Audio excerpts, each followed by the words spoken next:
It was one of those perfect afternoons that make you feel alive. The sun was shining bright, but not too hot, and a gentle breeze made the leaves in the park rustle softly. Families were scattered all over, kids chasing each other around, couples holding hands on benches, and joggers weaving through the paths. It felt like the kind of day where nothing bad could happen. Just peace, laughter, and life moving forward as it should. In the middle of all this, there was a man sitting quietly on a bench near the fountain. He wasn't doing anything special, just scrolling through his phone, occasionally glancing up to watch the world go by. From the outside, he looked like any other person enjoying their weekend. But if you look closer, you might notice something different about him.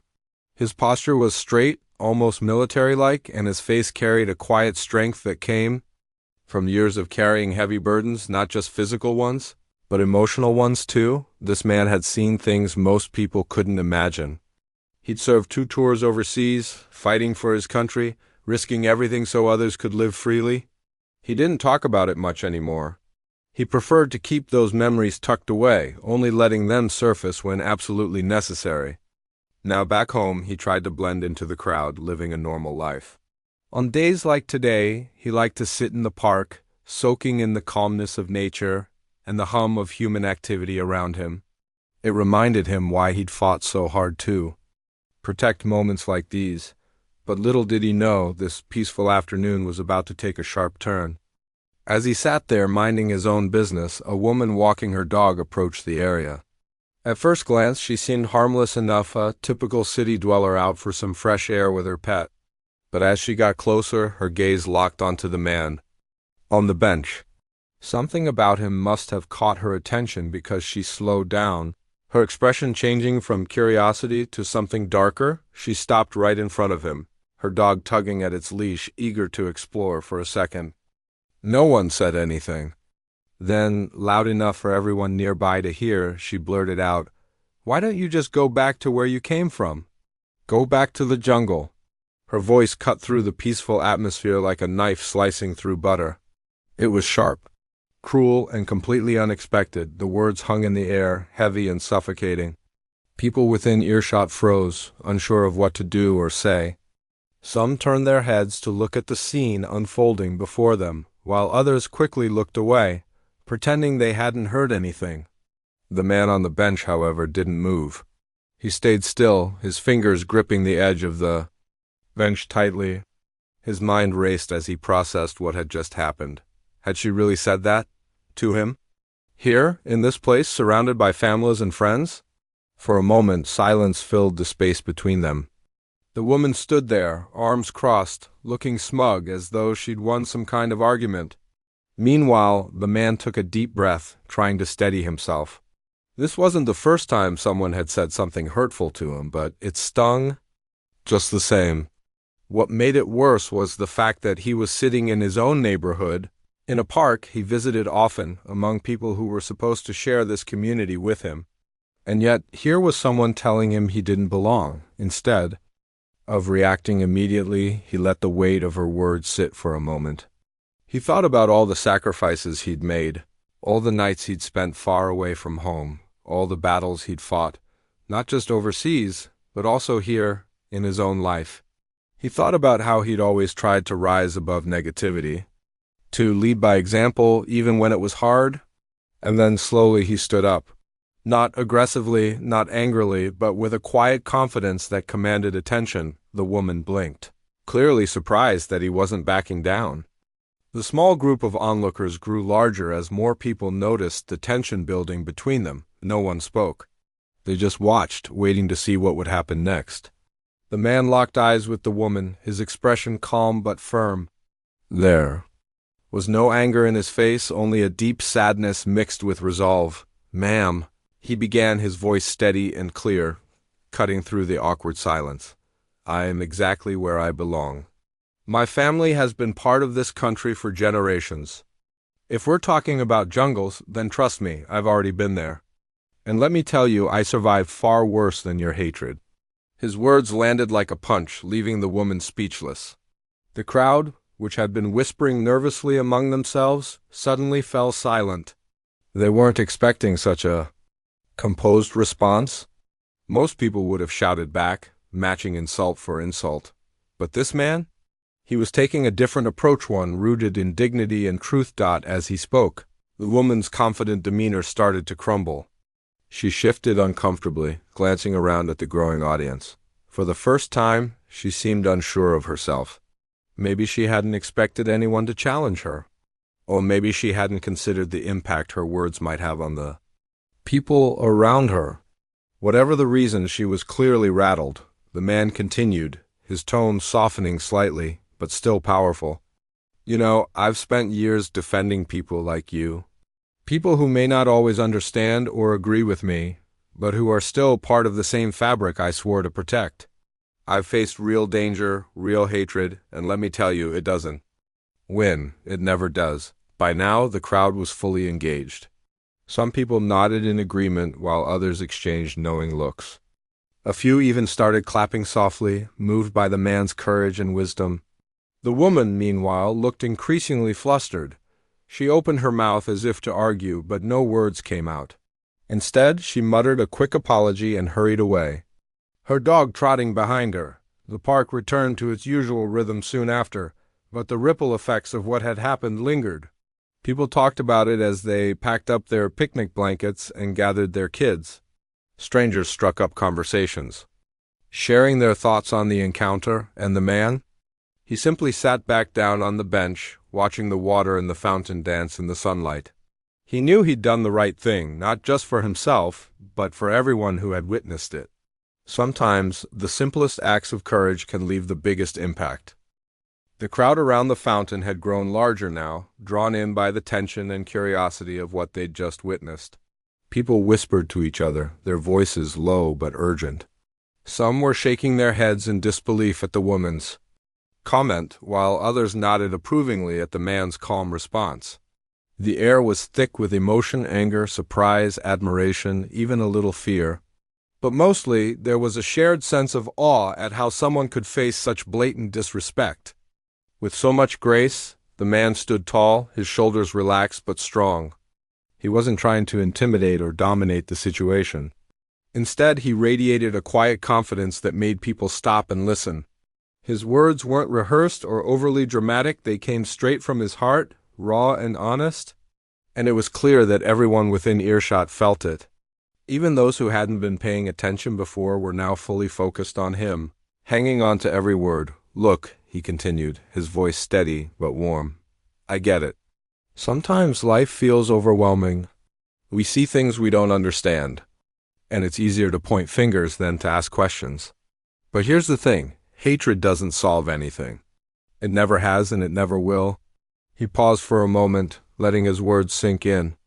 The woman shifted uncomfortably, her earlier bravado fading fast. She glanced around at the growing audience, clearly realizing that she'd misjudged the situation. Her face flushed red and she gripped her dog's leash tighter, as if seeking some kind of anchor in the storm she'd created. I've seen real hatred, the man went on, his tone softening slightly. Not just words, but actions. I've watched friends lose their lives because of it, and you know what?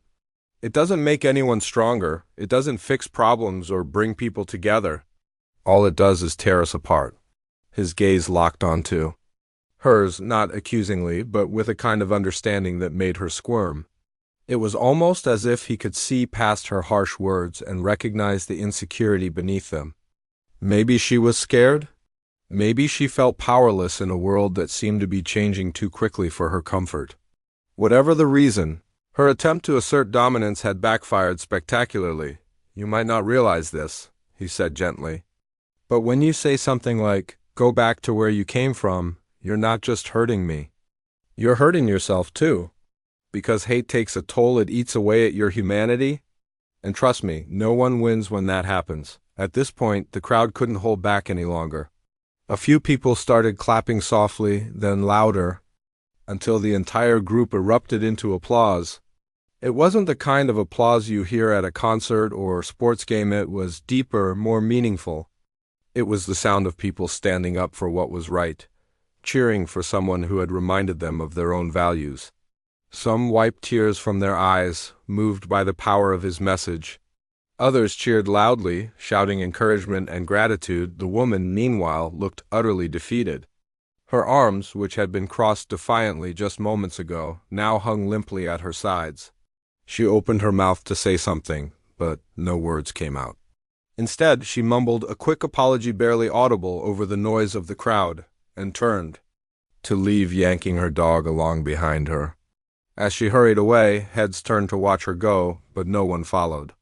The moment belonged to the man who had stood his ground without raising his voice or losing his cool. Once she was out of sight, the energy in the park shifted again. People began talking animatedly, sharing their thoughts about what had just happened. Strangers introduced themselves to one another, bonding over the shared experience. One elderly woman approached the man, her eyes glistening with tears. "Thank you," she said simply, placing a hand on his arm. "That was beautiful." He smiled faintly, nodding in acknowledgement. "It's not about me," he replied. "It's about all of us. We have to choose kindness even when it's hard. Especially when it's hard." As the minutes passed, the initial shock of the encounter began to fade, replaced by a sense of hope and unity. Parents knelt down to explain to their children why what they'd just seen mattered. Friends hugged each other, grateful for the reminder that compassion can still triumph over cruelty. And the man? He stayed right where he was, sitting back down on the bench and watching the water in the fountain shimmer under the sunlight. But even though the immediate drama had ended, its impact was far from over. Someone in the crowd, a young woman with a smartphone, had recorded part of the exchange. She uploaded it to social media later that evening, adding a caption that read, "Real-life hero shows us how to respond to hate with love." Within hours, the video went viral, spreading across platforms and sparking conversations worldwide. News outlets picked up the story, praising the man's poise and wisdom. Comment sections filled with messages of support, calling him an inspiration and a true role model. Memes were created, hashtags trended, and debates raged about the importance of standing up against prejudice. For many, the incident served as a wake-up call, a reminder that racism and bigotry are still very real issues, but also that individuals have the power to challenge them in meaningful ways. Back in the park, however, none of that mattered yet. The man had no idea that his words would reach millions of people. All he knew was that he'd done the right thing, not for fame or recognition, but because it was the right thing to do. He sat quietly, reflecting on the day's events, feeling both drained and strangely fulfilled. In that moment, surrounded by strangers who had become allies, he realized something important. Change doesn't always come from grand gestures or sweeping movements.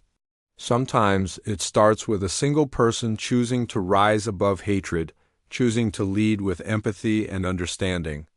And sometimes that choice can inspire others to do the same. The sun dipped lower in the sky, casting long shadows across the park.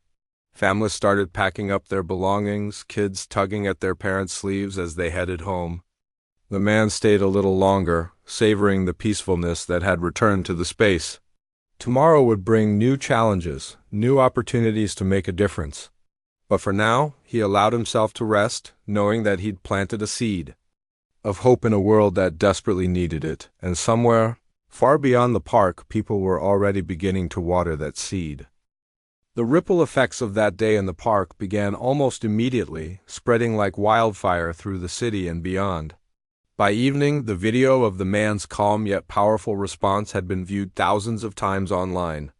People couldn't stop talking about it. Friends texted each other links to the clip, families gathered around laptops to watch it together, and strangers debated its meaning on forums late into the night. It wasn't just the words themselves that resonated with so many, it was the way he delivered them. His tone was firm but kind, his body language open yet unshakable. He didn't shout or lash out, he simply stood his ground with dignity, and that made all the difference. As the story gained traction, news outlets picked up on it, turning what had started as a quiet moment in a public park into a national conversation. Journalists reached out to eyewitnesses who had been there, eager to hear firsthand accounts of what happened. One woman, a mother of two who had been sitting nearby with her kids, described how moved she was by the man's composure. "It felt like time froze," she said during an interview. "You could feel the tension in the air, but then he spoke, and everything changed. He didn't argue or fight back, he just told the truth, and it was so powerful." Another witness, a college student who had recorded part of the exchange, explained why he decided to share the video online. "I've seen stuff like this before, you know? People saying hateful things, thinking they can get away with it because no one will call them out. But this guy handled it perfectly. I thought, if more people could see this, maybe they'd realize there's another way to deal with hate, one that doesn't involve sinking to someone else's level." Social media played a huge role in amplifying the message. Hashtags like #KindnessOverHate and #StandWithCourage began trending, with users sharing their own stories of overcoming prejudice and standing up for others. Some posted heartfelt messages, thanking the man for inspiring them to be better. Others admitted they'd faced similar situations in the past and wished they'd handled them with as much grace. The comment sections under the video were filled with positivity, a rare sight these days, but even amid the praise, some voices questioned whether change was really possible. Could one person's actions truly make a difference? For the man. At the center of it all, life hadn't slowed down since that afternoon. Reporters called nonstop, asking for interviews and statements. Friends texted him updates about how far the story had spread. Strangers stopped him on the street to thank him or shake his hand. At first, he found it overwhelming. He wasn't used to being in the spotlight. In fact, he preferred staying out of it.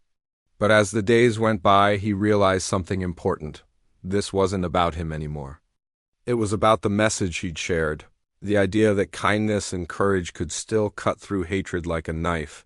When asked to speak publicly about the incident, he agreed, not because he wanted attention, but because he saw an opportunity to keep the conversation going. During one televised interview, he sat across from a well-known anchor, looking slightly uncomfortable under the bright studio lights. "I'm not a hero," he said plainly when asked how he managed to stay so composed during such a tense situation. "I'm just someone who believes we have to treat each other with respect, even when it's hard, that's all." The anchor pressed further, curious about what drove him to respond the way he did. "You could have walked away," she pointed out. "Most people would have. Why didn't you?" He leaned forward slightly, his expression thoughtful. "Because walking away doesn't solve anything. If I'd left, the hate would have stayed right where it was, in the air, in the minds of the people watching. And honestly, I've dealt with worse than that." What she said hurt, sure, but it wasn't new. What was new was having a chance to show people that there's another way to handle it, so I took it. His humility struck a chord with viewers. Here was someone who had every reason to react with anger or frustration, yet he chose compassion. Instead, it wasn't weakness, it was strength, real strength. And it inspired countless others to rethink their own responses to difficult situations. Inspired by his example, local leaders decided to take action. Community organizations planned events aimed at fostering understanding and promoting unity. Schools invited him to speak to students about tolerance, resilience, and the importance of standing up against injustice. Churches and mosques hosted interfaith dialogues, encouraging members to reflect on how they could contribute to a more inclusive society. Even businesses got involved, hosting workshops on diversity and inclusion for employees. One particularly impactful event took place a few weeks later in a community center near the park where it all began. Hundreds of people showed up, families, activists, educators, and everyday citizens, all eager to learn from the man's experience. As he stepped onto the stage, the room fell silent. For a moment, he simply stood there, scanning the crowd. Then, with a small smile, he began to speak.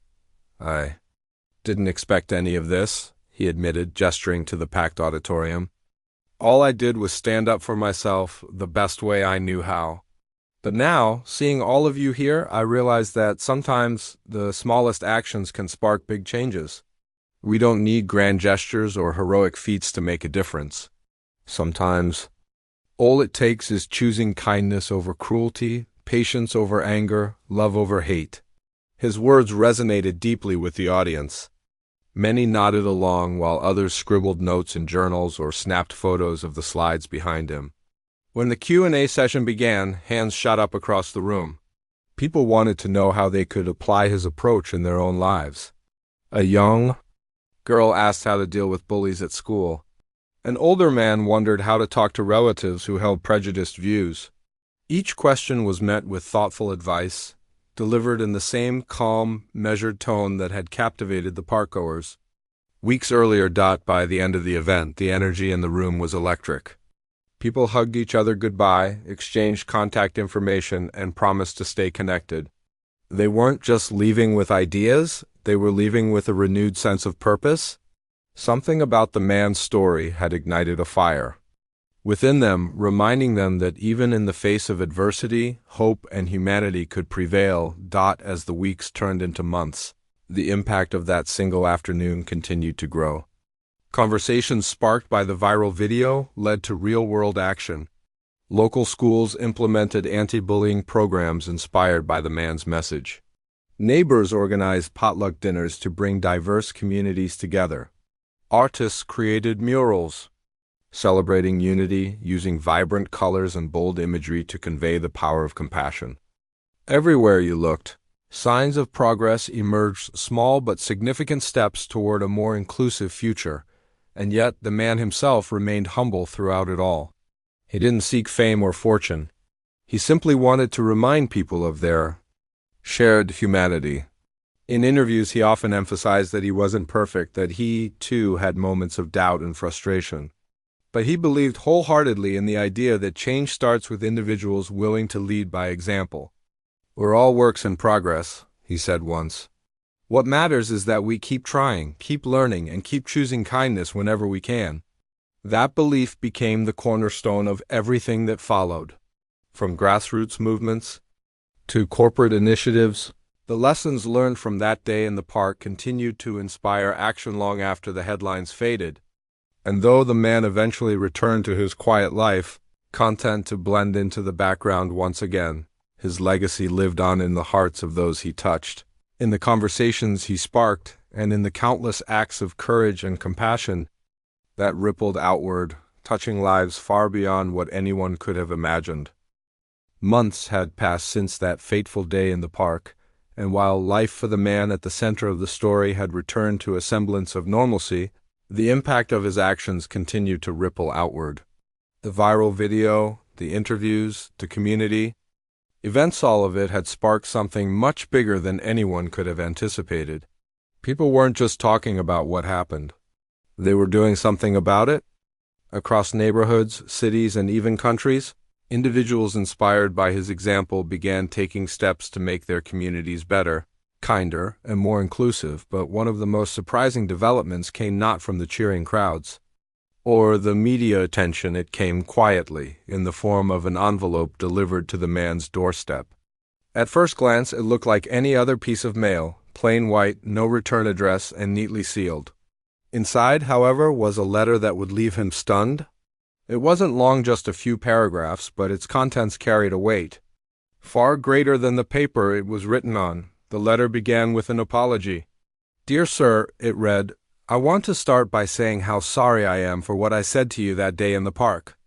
My words were cruel and unfair, and I deeply regret causing you pain." The handwriting was shaky, as though the writer had struggled to find the right words. As he read further, the tone shifted from remorse to reflection. "You were right. I acted out of fear and ignorance. I let my own insecurities get the better of me, and instead of facing them, I lashed out at someone who didn't deserve it. Please know that I've spent a lot of time thinking about what you said, and it's made me realize how wrong I was." The man lowered the letter for a moment, his brow furrowed in thought. He hadn't expected this, not from her, not ever. Part of him wanted to dismiss it outright. After all, she had been the one spewing hate, and now she was asking for forgiveness. But another part of him felt something else, curiosity, maybe even a glimmer of hope. Could people really change? Was it possible for someone to confront their own biases and come out the other side willing to do better? He picked up the letter again and continued reading. "I don't expect you to forgive me," she wrote. What I did was wrong, and I understand if you can't look past it. But I wanted you to know that your response stayed with me. You showed me a different way to handle conflict, one rooted in understanding rather than anger. If you're open to it, I'd like to meet with you, not to justify my actions, but to learn from them. Thank you for being brave enough to teach me something valuable. When he finished reading, he sat back in his chair, letting the words sink. And this wasn't what he'd expected when he stood up to her that day. He hadn't done it for recognition or redemption. He'd done it because it felt like the right thing to do. Yet here was proof that even the hardest hearts could soften, that even the harshest words could lead to growth. It wasn't about absolving her of guilt. It was about giving her a chance to grow beyond it. After some deliberation, he decided to respond. Writing the letter wasn't easy. He wrestled with his emotions, unsure of how much grace he should extend. In the end, he chose honesty over resentment. "Thank you for reaching out," he wrote. "Apologies aren't always easy, and I appreciate your willingness to reflect on what happened. We all make mistakes, but true growth comes from learning from them. If you're serious about wanting to understand, then yes, I'm open to meeting. Let's focus on building bridges, not walls." The decision to meet wasn't taken lightly. Friends and family urged caution, warning him that she might not be sincere. But deep down, he believed in the possibility of change. He knew that hatred, R-E-L-Y, disappeared overnight, but it could be challenged, confronted, and eventually replaced with empathy. And so, with the help of a local interfaith group dedicated to fostering dialogue between divided communities, arrangements were made for the two of them to sit down together. The meeting took place in a small, neutral space, a cozy cafe tucked away on a quiet street. When she walked in, she looked nervous, clutching her purse tightly and avoiding eye contact. For a moment, neither of them spoke. Then, summoning every ounce of courage, she extended her hand.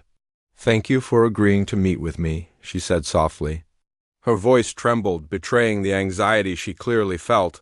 He shook her hand firmly, offering a small smile. "Thank you for having the courage to reach out," he replied. "That's not easy to do."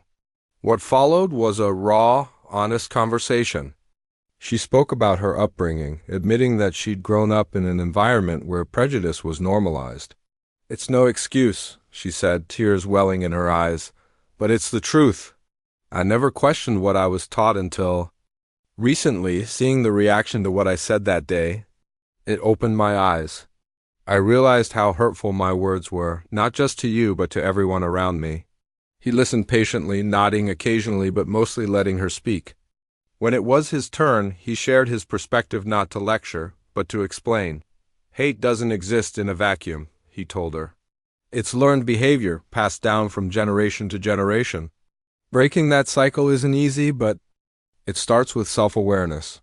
You've taken the first step by acknowledging your mistake. Now it's about moving forward." Their conversation lasted for hours, covering topics ranging from personal experiences to broader societal issues. By the end, both of them felt drained but hopeful. She promised to educate herself, to seek out resources that would help her unlearn harmful beliefs. He encouraged her to keep asking questions, reminding her that growth was a lifelong process. They parted ways with a handshake and a mutual understanding. Reconciliation wasn't about forgetting the past. It was about working toward a better future. News of their meeting spread quickly, thanks in part to the interfaith group, which shared the story as a testament to the power of dialogue and forgiveness. Critics argued that she shouldn't be given a platform, that her apology was too little, too late. Supporters, however, saw it as a powerful example of accountability and transformation. Either way, the story reignited discussions about racism, privilege, and the potential for change. For the man, the experience reinforced what he'd always believed, that progress often begins with uncomfortable conversations. It wasn't about excusing harmful behavior. It was about creating opportunities for growth. Every person, no matter how flawed, deserved a chance to learn and evolve. And sometimes extending that chance required stepping outside your comfort zone. As the months went by, the woman became actively involved in initiatives aimed at combating prejudice.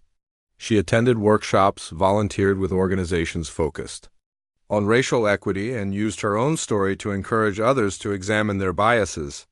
It wasn't easy. There were moments of doubt, backlash, and frustration, but she persisted, driven by a desire to make amends. Meanwhile, the man continued living his quiet life, content to let others take the lead in shaping the movement he'd inadvertently inspired.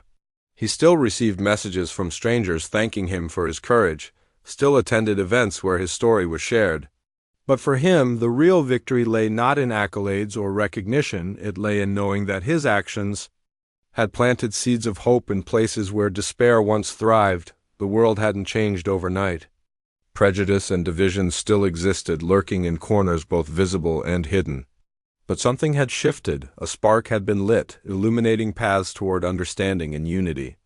And though the journey ahead would undoubtedly be long and challenging, it was a journey worth taking.